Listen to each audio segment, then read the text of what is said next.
Hi and welcome to another episode of Cafe Chronicles. Steve here, and today we're going to talk about the 10 tools that you need to build a cafe racer.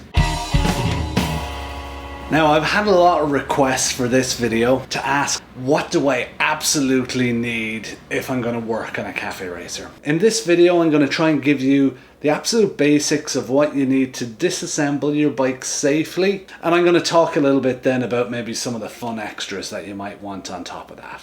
So up first is a socket set. This is going to be really handy. The one thing I would mention is, depending on where your bike is from, whether it's a Triumph or whether it's a Japanese bike like a Honda or a Kawasaki, it's going to depend on whether you need SAE, Imperial, or whether you need metric sockets. What I'd recommend is, if you're going to go out and buy a socket set, that you should probably get a socket set that includes both. A set of screwdrivers is really important. If you're going to be working on a Japanese bike, make sure that you get JIS screwdrivers. That's Japanese industrial standard. If you start to try and open some JIS screw types and you're using just a standard Phillips head screwdriver, you're going to ruin the screw heads and you're going to drive yourself up the wall in the process. Combination wrench sets, so you might need open or crescent wrenches, or closed, or even like gooseneck wrench sets, but whatever it is, I would give you the same advice. Try and get yourself a set where you can get both SAE and metric. It's going to save yourself time and money. Usually when you bundle them together, you can get both and get a little bit better value as well. A drill and drill bits are going to be really important. Obviously, it would be lovely to have some sort of a mill or a bench drill, but we can't always all have that. So at the very least, a hand drill with some nice metal bits. A set of Vernier calipers is really important as well. Vernier calipers are going to be used to give you really exact measurements, but they're really handy for just taking measurements of bolts, fittings, your frame, things like that. And it really allows you to get to measure both the ID and the OD, the inside diameter and the outside diameter of what you're measuring, as well as depth. So really handy tool. An extractor kit has come in really handy on so many occasions for me, where you're working on an old bike and you're trying to yank on some piece of fastener or something like that to get it out or to remove it, and you end up breaking it. So having a good extractor kit is so important. Really easy to use, but so effective. So you can just drill out the stud of what you're trying to get at, and then the extractor bit has a reverse kind of grip in there so that you can just pop it into your drill and reverse it back out, or even by hand.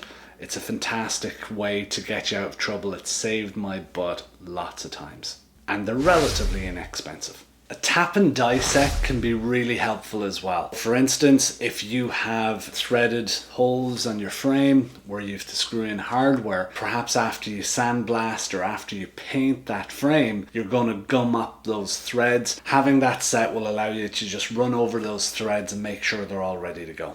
Also, don't forget, with a tap and die set, if you are going to make an investment in it, make sure that it's one that has both Imperial and metric. Not crucial, but really helpful. A torque wrench is another tool that's going to be really important. It's going to be important when you're starting to reassemble the motorcycle to make sure that you're following the torque specs of everything that you need to ensure that everything on the bike is fastened properly to spec, and to make sure that you're not over tightening. So for instance, earlier in the list we had mentioned the extractor kit and we mentioned the tap and die set. And the whole reason why you might need them is by breaking hardware. Well, one of the easy ways to break hardware is to over tighten it, and especially when it's old hardware or old fasteners, if you're just tightening them by sense of smell. I started as a newbie with this stuff, and of course, when you're tightening those, you have no idea really. Does it feel tight? Does it feel really tight? Does it feel really, really tight? Who knows? Make sure you can Google that, or else you can check it out in the service manual for your motorcycle, get all the torque specs, and then use that to ensure that you don't over tighten a fastener, don't break it, and don't make it unsafe. An Allen key set or hex set is really important. Again, SAE and metric, try to have both if possible. This will mean you can make sure that you can get in there and loosen or tighten any of the hardware that you'll need to. Also, a lot of the maybe pieces and parts, fixtures that are third party that you might get could very well be hex as well.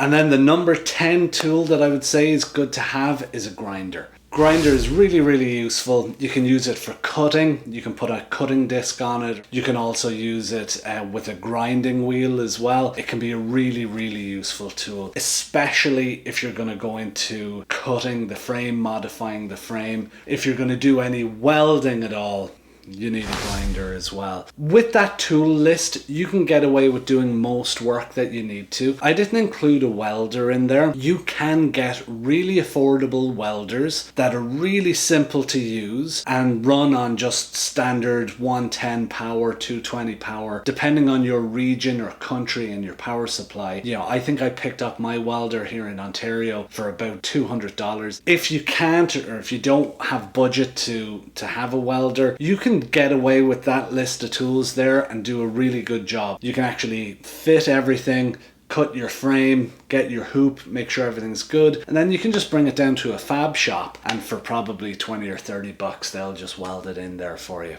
So some of the things I didn't mention that I would just presume, you know, we would all have access to would be things like measuring tapes, hammers and mallets and things like that. So I didn't put them on the list. So I hope that's enough to get anybody started. Of course, there are loads and loads of other tools that if you go into it in a little bit more serious way, things like lapping tools for valves, compression tools for compressing the springs, your valve springs, tools for honing your cylinders, and tools for compressing the rings on the pistons when you try to pop them into the cylinders. These are all what I would refer to as specialty tools. This is when you really get into kind of rebuilding the engine and stuff. So I would refer to that as maybe not a basic tool set. Make sure when you're buying any tools, you source out a good manufacturer. You don't have to spend $1 million on it. You don't have to go for the very high-end stuff, but don't go for tools that are just going to bend in your hand as soon as you go to try to use them, because it's not fun. And also too, with good quality tools,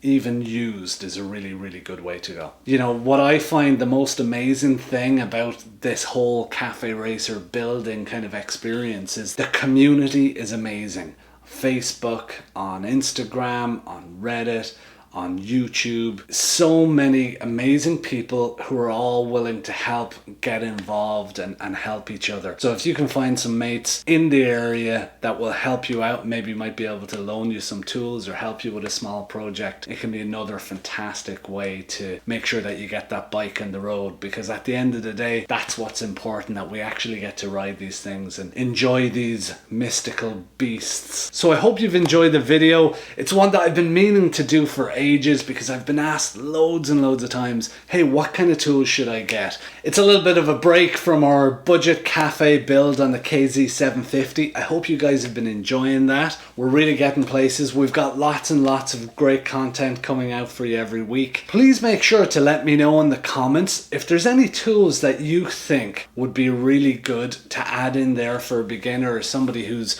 trying to put together a bit of an arsenal or a bit of a toolkit. I'd love to hear if there's anything that you think maybe I left out, anything that you'd recommend, or maybe there's some on here that you might think shouldn't be on there. It'd be cool to hear. If anybody wants any more information on specific tools, don't forget you can always email me at info@cafechronicles.ca as well, and I'd be happy to try and get back to you, try to answer all emails, make sure I can get back to you. Or you can hit me up on Instagram as well, always a good way. So thanks for tuning in. I hope you've enjoyed the video. Don't forget to like and subscribe and hit that little bell to make sure that you stay up to date with any new videos, new content. Stay safe and see you soon.